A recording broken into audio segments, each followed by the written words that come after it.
You ready? Okay. So I'm Sean Streether. I'm the product manager for TV Server, and today we've been TV Server Education. I guess the main point of this is that we taped all the program managers and the dev guys giving presentations on features so that we can distribute this tape to the field as necessary so that people can get educated on all the internal stuff of TV Server, and we can get rid of a lot of the confusion that's around TV Server. This is the agenda for the day. We'll go ahead and Peter Chain's going to give you the overview of TV Server. We'll jump through the marketing plan for TV Server. We'll go through the plan record as far as ship schedules and so on. And then we'll get into the features, including the provision system, proxy server, and everything else you see here. Hopefully be done within 6 to 6.5 hours. Okay, so I'm going to turn over to Peter Chain now to give the TV Server marketing plan, or overview. So I had the great job being able to put together a slide presentation that was made of slides from other presentations. So I can't take a lot of credit for any slide, but I put them together in a really compelling way. So here's Tim Sullivan showed this slide at the offsite, and I thought it was a good to start with, since this is sort of the one-sentence way of describing TV Server. I won't ask you to say this in unison, but you should sort of know this of it, love it thing. Just to pick this apart a bit, commercial grade means that in server speak means that we're looking at meg scale. We're looking at the services that are going to run AT&T's interactive service network across the country, and that's a ton of subscribers. It's a ton of traffic. It's people that are watching TV and using these services a lot. That's what we mean by commercial grade. Manageable is a key word, because when you sell really large-scale server systems, the guys at the data center need to manage it every day. And if you don't sort of make the claim that it's manageable from the outset, a lot of customers back away from it and say, oh, this is going to require a ton of more people and a ton of consulting, and it's going to be down a lot, so I don't want to deal with it. It's a platform. And by platform, we mean that a third parties or cable companies or whoever can build applications on top of it. And throughout today, we'll show you applications that we built, and then we'll show you what we're doing to enable others to build applications. TV commerce. So the cable companies are sinking a lot of money into upgrading their networks, buying new set-top boxes, building data centers in some cases, and they need to make some ROI on all this. And TV Server will help them do that by enabling them to get more subscriber revenue through transactions or subscriptions or a bunch of things. And then finally, exciting new services. TV Server comes with some new services. You'll learn about them today, including email, some content services, things like internet search. And it's also a platform for a bunch of other services. Some of the services we've thought about, like interactive TV and program guide, based on our web TV experience. And some services, we don't even know what they are because no one's really tried doing this over cable yet. So that's a long version of the elevator pitch. In terms of the goals of TV Server 1.0, so now we think of TV Server as a multi-year, very complex product, but we said, okay, what do we got to do short term to sort of focus and get something out the door? So our 1.0 goals are really to make AT&T, Charter, and UC happen. So the showcases, if we get them to happen, there's going to be a real effect where other cable companies will say, wow, these guys invested the money up front, they were the early adopters, and other people will follow their lead. And these people are industry leaders, they have deep pockets, and they have the technical savvy, quite honestly, to make this stuff happen in year 2000. We know we need to be reliable in the sense that the product can't be down, services can't be down. We learned this from the web TV experience, and the fact that most of the TV Server development team had their roots in web TV, will bring this to fruition. So the server just needs to be up a lot. Scalability. So we realize that the number of cable customers is enormous in the U.S. and in Europe, and it's only going to get larger. And we need to scale. Cable companies are not going to invest in the technology like this. The technology will not scale to their entire subscriber base. So we want to do that. And another thing in TV Server 1.0, enable other deployments. So we realize that we have 3 sort of showcase customers. We're going to bend over backwards to make them happen and make trade-offs against other customers to make the 3 showcases But at the same time, we realized that, come end of 2000, 2001, we want to have other deployments sort of start hitting as well. We don't want to wait another 12 months after the showcases. So we want TV Server to also, enable those other deployments as well, and we're going to do that through a variety of features we'll talk about. So some key values. This is sort of drilling down on that elevator pitch a little more. TV Server presents an end-to-end solution when it's mixed with Microsoft TV Client. So TV Server can manage the set-top boxes, the client software on them, and you can get this full reporting and analysis of data. So some features live on clients, some features live on the server, and you need to report on subscriber activity end-to-end. We do that with TV Client and TV Server together. Integration. So this is sort of an interesting point. Cable companies and network operators, for that matter, already have a bunch of stuff. They have huge data centers. They've invested in technologies over the years. Most of it is not Microsoft technology, or very rarely is it Microsoft technology. And we've built TV Server to integrate with pieces that are already there in key places, one of which is a billing system. We don't come with a billing system. We produce a pipe that you can plug in someone else's billing system that's already there. And we have a bunch of interfaces to the product we'll talk about. Scalable and reliable. I've sort of already talked about this. We're doing a lot of stuff on our own in TV Server with failover and some of the things we do on the protocol level to make ourselves scalable and reliable. We're also building on standard Microsoft stuff that's been proven at large scale, or with Windows 2000 and Commerce Server will be proven shortly at very large scale, whether through us or through someone else. And finally, the complete suite of applications. And this is really important because TV Server comes from the heritage of the Web TV service, and the Web TV service taught us what users want on television in an interactive service. And we're going to offer that experience, and then with the cable companies over time to enhance it and build things beyond what Web TV built. So here's a very basic architecture slide. Let me just go over this quickly. So sort of start from the bottom up. The standard Microsoft products we're building on: Windows 2000 Server, or I think it's called Advanced Server, SQL Server 7, this is currently shipping, and we're using Commerce Server 4, which is the next version of Commerce Server that's coming out in 2000. On top of that, we sort of segment the things that TV Server does at 3 levels. Platform services, this kind of all the core stuff that makes everything else run. Device management, this stuff manages set boxes and client software. User experience, there's also sort of the applications, so the things that you see on the TV. And then finally, we integrate with a bunch of stuff. We can integrate with, as I said, a bunch of existing systems that are already there. We can integrate with content that's already there, email systems, and we can also offer Microsoft content or Microsoft services if a cable customer wants them. But by no means are we tied to Microsoft stuff. Some customers like the fact that we offer the whole thing. Some customers want us to stop here, and some customers, even want to plug and play some of these kind of items. So here's even a lower level. Dave Berry drew this slide a while ago. We've gotten a ton of that of it, I'm proud to say. Of how TV can integrate with existing systems. You're definitely in cable accounts going to find people that already have stuff running, including interactive service stuff. So we integrate with them in a number of ways. Here's some core ways we can integrate. Billing systems. TV Server doesn't come with a billing system. We have an API into one. Customer service systems are going to exist over here. And again, we have some APIs that can integrate the two. Provisioning. So provisioning is a loaded term, and it usually means setting things up.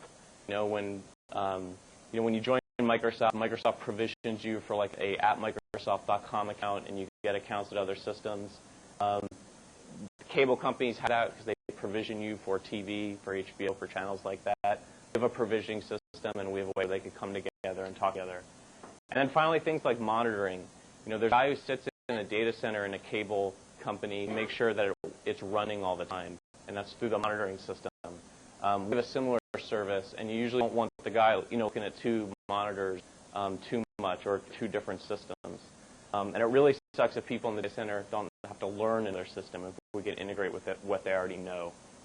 So we're doing that as well. This is another slide that Tim put together for the offsite, and I thought it was a good one because it sort of breaks out the customer of TV server. And TV server has, hits a lot of different people in an organization. We've seen that the showcase customers where, first we start talking to the technical people, then the content people, then the business analysts, then the operations people, and then the billing expert comes in, and it takes a number of months to get there. But there's sort of parts of TV server that draw these people. So from a systems integration perspective, we have a great set of APIs and we have a great set of documentation that someone could take and integrate TV server with existing systems. The operations people are going to really love the fact that we're reliable, manageable, and scalable.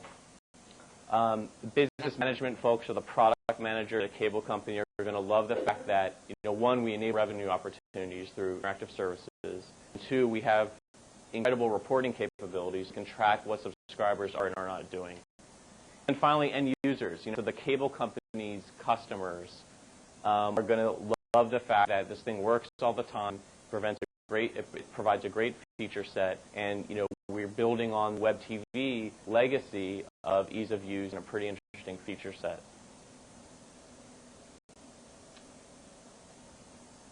So for systems integration, as I said, there's things we're doing that where TV server is opening up and letting other systems play with it. So on the provisioning level, customer care, which is customer tools. Email backends is a key one where TV server doesn't come with an email server. It merely interfaces with an existing one. And if the cable company doesn't have an email system, Microsoft will be happy to provide one for them.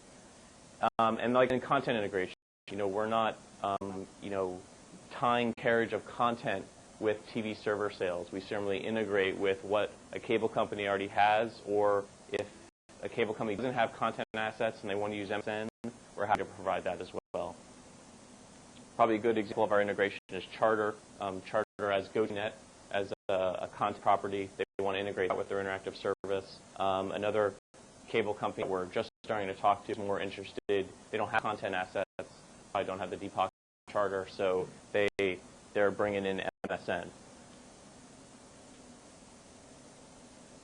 I'm going to skip over operations features because I think Jim is coming in to talk about some of this stuff.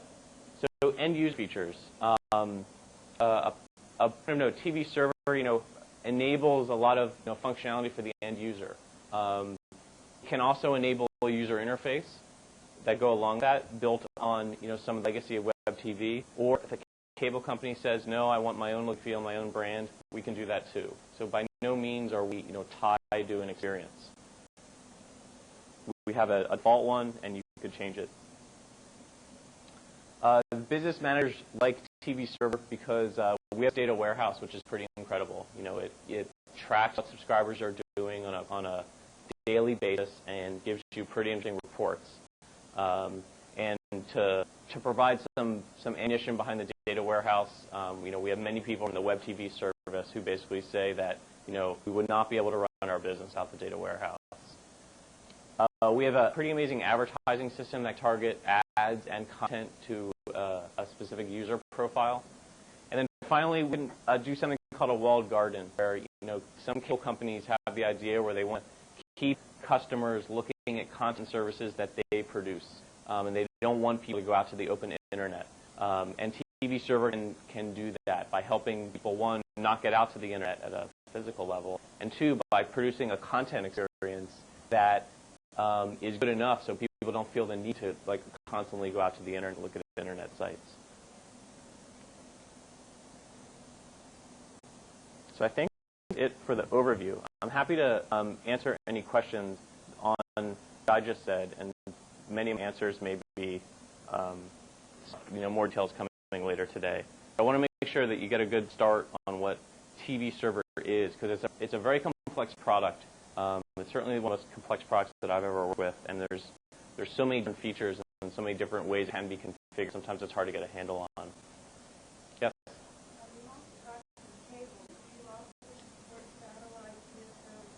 That's a great question. So the question is, do we? I mentioned a lot about cable. Do we also support satellite, telco, DSL? The answer is yes, we do support satellite, telco, and DSL. The reason I talk a lot about cable is I'm too stuck on the showcase customers because they're all cable companies. But yeah, there's nothing TV server that will prevent working with another transport protocol. Yes, exact same set of software. Yep.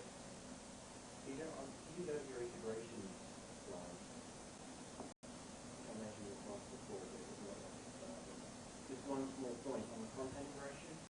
We have a targeted content pipeline which enables you to integrate not only with our own advertising system, our own advertising backend, but also third-party content provision system. So we should have that last point there. You should put in, sort of like ad pipeline and things like that. So we're that flexible. If someone even has an advertising system, we can integrate with that. Fair point. So you mentioned that the email UI came from the server. In general, how can you tell which elements of UI come from the client to the server? Because the kind of web TV homepage look, I think, comes from the client. And then, the help pages, I guess, come from the client, maybe, or the server. How do you tell? By looking at I think one of the beautiful things about web TV is you can't tell. And it's so seamless between client and server. On a PC, it's very clear, because usually the thing coming from the server is the thing that's slow. On a set-top box, that's not the case, especially of these cable networks. So there's no hard rule. You can pull up some UI and tell and it all depends on the type of set-top box. Like if it's a DCT 5000, a pretty high-powered set-top box, you can do more things on the client and some things on the server. If it's a very thin set-top box, like even thinner than Web TV Classic was, you have to do more on the server because the client can't really do a lot. I guess my question comes from, if you're talking to an ad customer and they're thinking of just the client without necessarily the server, and you want to say, okay, with the client you get this, but with the server you get this other stuff, and UI is always a big concern. So there should be a base architecture, I would assume. Yeah, I don't know if we're going to get into that today on the server. What is in the client, what is in the server? My suggestion is that one way of answering that is to explain that the client UI is all the UI that needs to be there if the client's not connected to something. It's like when it first switches on, you want to be able to bring up the TV listing, change channel, watch TV. That's all on the client. At the time you want to connect to some external service, you're most likely to be seeing UI that got dished up by a server. That's a good rule. Unplug the client, see what still works. It's kind of another. There's also ways of. Yeah, there's also things like satellite boxes, which they work with a server, but the server really just downloads a lot of stuff to the client, and then it works locally. So sometimes that rule may not apply all the time. It's also important to point out the web application comes from the server. So everything that you see in TV home, email, settings, Web home, you mean? Web home, those are all server applications. Anything that you see in TV home, those are mainly. It sounds like those applications are running on a server, right? All you're really seeing UI is comes page. from the server. On the web home, they come from the server. Right. I think Michael has a good question that I think a ton of people on the Salesforce are going to get, which is, what if someone just says, I just want the client? Because, when people think about this from a PC perspective, they sort of just say, well, I just need some client software, or why do I have to buy your backend when, I could just go out to web pages and maybe Prashant and I could work on that, come up with, a good response to that, because I think it's a pretty complex response. Yeah. And we've had a lot of customers, like T&T, for example, started out saying, we just want your client software. And then when we told them about the server, and it took a series of months to do that, they said, oh, my God, I want the server. So, we've done that. I don't think we've written it up. That's a good thing we should do.